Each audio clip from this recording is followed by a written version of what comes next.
Dans Luc 5, verset 33, nous avions lu les disciples de Jean, comme ceux des pharisiens, jeûnent fréquemment et font des prières, tandis que les tiens mangent et boivent. On reprochait aux disciples de Jésus de manger et boire et ne pas faire les prières fréquemment et ne pas jeûner fréquemment. Et nous sommes ici, tous ceux qui se disent chrétiens sont censés être disciples de Jésus, sont censés suivre Jésus, parce que c'est de Jésus qu'il s'agit. Et c'est l'Esprit de Jésus, le Saint-Esprit, que nous désirons. Donc, si quelqu'un sait, ce n'est pas parce que, tu vois, on n'a pas le Saint-Esprit parce qu'on pense avoir le Saint-Esprit. On a le Saint-Esprit parce que les manifestations du Saint-Esprit se font voir en nous. C'est pourquoi Dieu donne son esprit, se font voir clairement. Parce que si nous n'avons pas le Saint-Esprit, alors désirons le Saint-Esprit comme la chose la plus vitale possible, au-dessus de toute chose. Et si nous l'avons, manifestons le Saint-Esprit, c'est pourquoi le Saint-Esprit est venu. C'est-à-dire les guérisons, les délivrances, briser les jougs et annoncer le royaume de Dieu avec puissance. Parce que le Saint-Esprit est une puissance. Donc la base de la foi en Dieu, comme on l'a souvent dit, c'est la sincérité et la vérité. Il faut approcher la parole de Dieu, comme Dieu a dit, comme des enfants, avec un cœur sincère et droit. Un cœur honnête, sincère et droit. Donc reconnaître que j'ai la présence de l'Esprit de Dieu parce que l'Esprit de Dieu se manifeste naturellement en moi. Ou dit, l'Esprit de Dieu ne se manifeste pas en moi, je dois chercher l'Esprit de Dieu exactement comme il se doit. Ou dit, je dois essayer de vivre ce qu'il faut, les conditions du 7e jour pour manifester Dieu, ce pourquoi Dieu m'a donné son esprit. Et seul l'Esprit de Dieu, c'est les manifestations de Dieu qui disent si Dieu est là. Ce n'est pas quand nous disons que Dieu est là. Cela doit se faire naturellement. C'est poussé par le Saint-Esprit que des hommes font des choses de la part de Dieu. Donc le Saint-Esprit, c'est une puissance, une force qui nous pousse naturellement à faire des choses de la part de Dieu, à faire ce que Jésus faisait quand le Saint-Esprit est descendu sur lui. Donc ce n'est pas quelque chose qui dépend de nous ou de notre entendement. Nous devons nous retrouver en train de faire ce genre de choses. Parce que c'est le Saint-Esprit qui nous pousse à cela. Alors, les disciples, les pharisiens et les disciples de Jean reprochaient à Jésus que lui ne priait jamais. Il ne jeûnait jamais. Parce que le but, c'est que nous soyons disciples de Jésus et non disciples des pharisiens ou disciples de Jean. Parfois, on idolâtre les personnages de la Bible, alors qu'eux-mêmes, parfois, on met leur histoire pour que nous apprenions. Nous avons 2000 ans avec le Saint-Esprit, dont nous avons appris plus du Saint-Esprit que eux. Nous sommes censés avoir appris plus du Saint-Esprit. C'est quoi Jésus avait dit? Vous ferez des choses plus grandes, parce que vous aurez le temps de passer le Saint-Esprit, vous apprendrez à mieux connaître le Saint-Esprit. Les disciples de Jean et les disciples des pharisiens reprochaient à Jésus de manger tout le temps et de boire tout le temps, au lieu de prier. Pourquoi Jésus ne priait pas tout le temps, il ne jeûnait pas tout le temps? Et pourtant, Jésus a dit il faut prier tout le temps. Ça veut dire quoi? Que la prière que Jésus faisait n'était certainement pas la prière qu'eux, ils faisaient.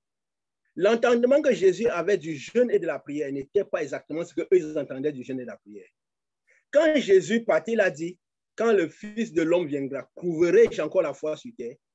Il n'a pas dit, trouverai les gens qui louent Dieu, les gens qui disent qu'ils sont de Dieu, trouverai-je la foi sur terre? Ça veut dire le type de foi que moi, Jésus, je suis venu apporter. Jésus a dit, nul n'a vu le Père, sinon celui qui est descendu le Père. C'est lui qui est venu nous révéler qui était vraiment Dieu. Alors il est venu avec un type de foi particulier.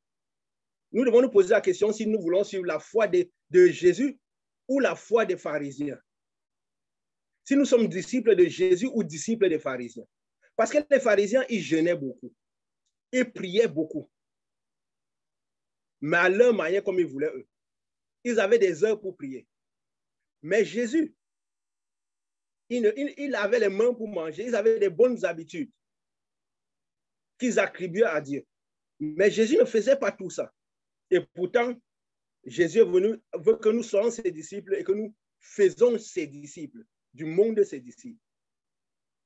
Alors, la question c'est, nous voulons, parce que si quelqu'un ne veut pas être disciple de Jésus, le Saint-Esprit de Jésus ne lui sert à rien, puisque c'est lui qui baptise du Saint-Esprit. Il ne lui sert à rien. Et s'il a eu le Saint-Esprit de Jésus et qui marche selon les pharisiens, bien sûr, il ne va jamais manifester ce que Jésus a manifesté, ou Jésus a donné son esprit pour manifester. C'est-à-dire briser les jougs, guérir les gens et ainsi de suite. Et Jésus a dit, le Fils de Dieu a apparu pour détruire les œuvres des ténèbres, tellement les œuvres des ténèbres étaient nombreuses. Et il était occupé à détruire les œuvres des ténèbres. Il nous donne son esprit pour cela. Certainement pas pour chanter et louer. Il nous donne son esprit pour cela. Parce que c'est ce que lui, il faisait. Et nous sommes censés, ses disciples, pour faire ce que lui faisait. Donc, et maintenant, ayant vu que le disciple, nous avions vu dans les personnes ce que c'était la prière. Nous allons encore voir quelque chose qui confirme encore plus ce sens. Parce que le but, c'est lequel? La foi en Dieu est simple. Elle est très simple. C'est demeurer au 7e jour tous les jours, manifester ce que Jésus a fait. Et en manifestant cela, nous maintenons nos noms dans le royaume des cieux et nous pouvons nous sauver et sauver d'autres. Tellement il y a du travail à faire. Jésus a cru important, Dieu a devenu lui-même, tellement les œuvres des ténèbres étaient nombreuses. Et nous ne devons pas passer le temps à faire autre chose que ce que Jésus faisait. Ou ces choses-là ne doivent pas être plus importantes que ce que Jésus faisait. Parce que ceux qui manifestent la soif de connaître la vérité de Dieu, Dieu trouvera toujours un chemin pour arriver à eux. De ceux qui veulent connaître la vérité d'une église, la vérité d'une religion ou d'un lieu de culte, ou d'une association, ou d'une pensée quelconque, d'une philosophie, ça sera compliqué. Mais ceux qui ont pris la décision de chercher la vérité de Dieu, par sa parole, Dieu trouvera toujours un chemin pour arriver jusqu'à eux. Parce qu'il n'y a personne qui veut chercher la vérité sans rencontrer l'esprit de vérité, Jésus-Christ. Elle ne s'est pas tout de suite associée parce qu'elle cherchait une place pour elle-même. Elle ne disait pas, je suis ceci, je pense ceci, je veux ceci, je veux. Elle voulait la vérité. Elle avait soif de la vérité. La parole a dit, venez à moi, vous qui avez soif, et vous qui êtes chargés de fardeaux, vous qui avez soif, et je vous donnerai du repos. Elle voulait du repos. Certainement, elle avait appris qu'il y a le repos quelque part. Le Saint-Esprit dit, je veux ce Saint-Esprit-là. Si ce Dieu dont on parle, qui guérit toutes les maladies, qui est tout puissant, on parle, c'est ce type de Dieu-là que je veux connaître. Elle avait soif. Jésus avait dit, ne prenez pas les trésors pour donner aux cochons. Ils vont fouler ça aux pieds. C'est pourquoi ne partez pas. La parole de Dieu, c'est un trésor. Il faut être sûr que Dieu a pris la personne pour lui donner. C'est un trésor. Parce que celui qui n'a aucun intérêt, aucune soif, aucune envie de connaître Dieu, va fouler ce trésor aux pieds. Il va jeter par terre, il va fouler ça aux pieds. Alors, donc, Jésus avait donné les règles claires selon la parole de comment se ferait une évangélisation, comment se ferait des choses. C'est pourquoi parfois, sur 10 évangélisations, il y a à peine une ou deux qui réussissent. Parce que Dieu ne nous a pas envoyés dans ces endroits. On fait notre évangélisation à nous, où nous faisons l'évangélisation de Dieu. Nous sommes disciples de Jésus, ou nous sommes disciples des pharisiens, ou nous sommes disciples de Jean. Et Jean avait bien commencé son ministère. Il avait commencé par, quand les disciples sont venus, c'est lui qui a présenté Jésus. C'est lui qui a annoncé Jésus. C'est lui qui a dit, c'est le premier disciple, il a dit, suivez-le. Voilà celui que vous devez suivre maintenant. C'est Jésus que vous devez suivre maintenant. Il faut que moi, je diminue et que lui... Donc, il devait passer le témoin à Jésus. Il devait passer le témoin à Jésus. Il a passé les premiers témoins à Jésus. Au lieu de se contenter à passer les disciples à Jésus, il s'est mis à garder les disciples. Et parfois à faire ce qu'il n'était pas censé faire. À garder les disciples. Et du coup, qu'est-ce qui s'est passé?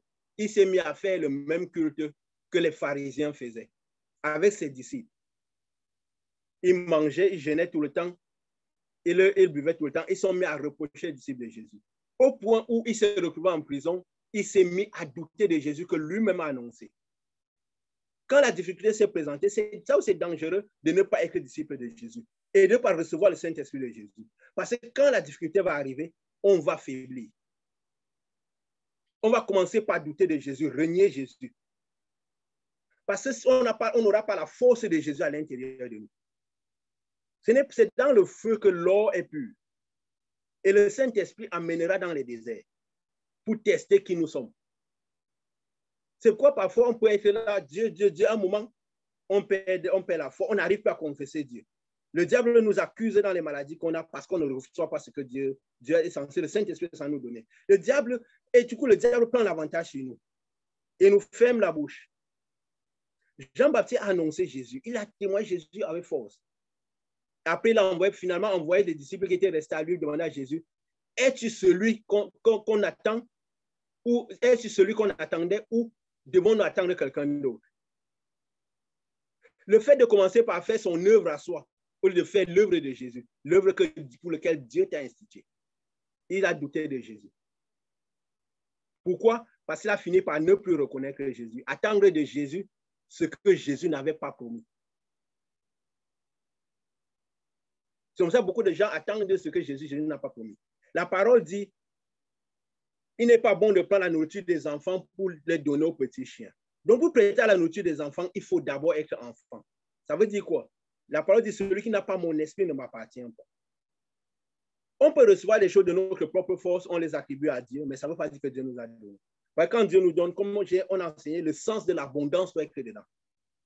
Ça, c'est un signe, une marque du fait qu'on a reçu de Dieu. Le sens de l'abondance. Jésus a dit, il faut nous donner la vie, mais en abondance. La santé, mais en abondance. Ça veut dire qu'on ne peut pas vivre une vie de maladie. On peut avoir un problème de santé, ça guérit tout de suite. L'abondance est dedans. On a le pain quotidien. Ce n'est pas le pain qu'on n'aura même pas de temps pour parler de Dieu parce que c'est boulot, dodo, dodo, boulot. On est tellement épuisé qu'on n'a même pas le temps de parler de Dieu. C'est pourquoi le Saint-Esprit descend sur nous pour qu'on parle. Ça veut dire que le travail là vient de nous-mêmes ou ça vient d'un amour de n'importe qui. Quand Jésus donne, il ne faut pas qu'il y ait de différence. Ça doit être en abondance. Le sang d'abondance doit être dedans. Le sang d'abondance doit toujours être dedans.